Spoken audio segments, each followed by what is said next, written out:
that little cabin there, that you guys packed all the lumber up by hand. Oh yeah, every board came up, someone carried it. We had about, I think we had like 7 guys, and we had to bring it all the way up from the bottom of the hill, so. But it probably took a month to build that thing here, and someone on the other side would forget their hammer, or Oh yeah, then you had or somebody wouldn't make the boat, so you have to go back and get them.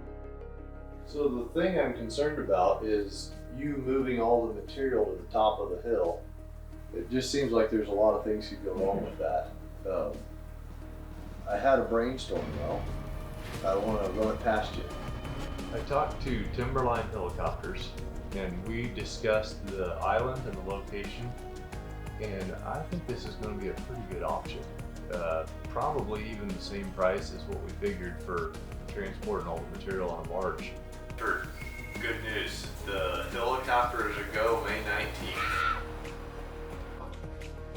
Miranda, helicopter.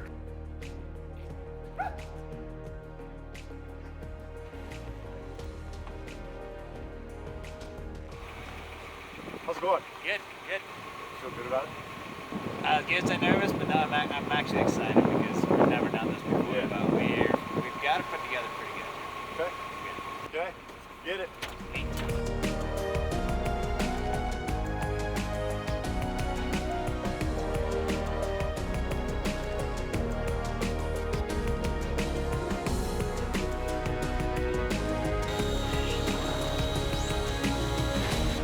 Hey guys, here we are again. Looks like it's going to happen.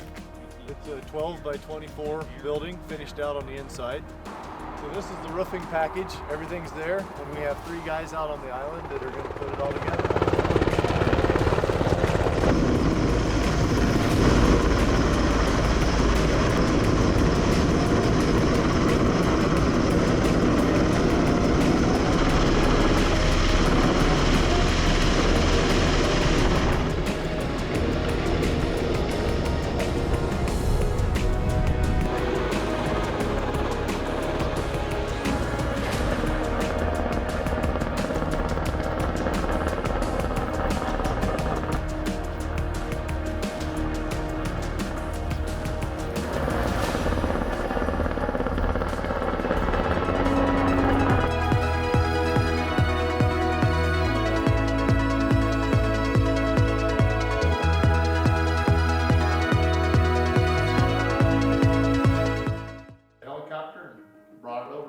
So Joe pretty much took what you wanted and took care of all the details. He did, and Timberline he knocked some off the price because he was able to build it for less in his shop, and having his guys out here all day long was more efficient. Oh, yeah. I paid a little bit because I didn't have to pay for a barge and a crew of guys to bring all the materials up, so it worked out pretty good. I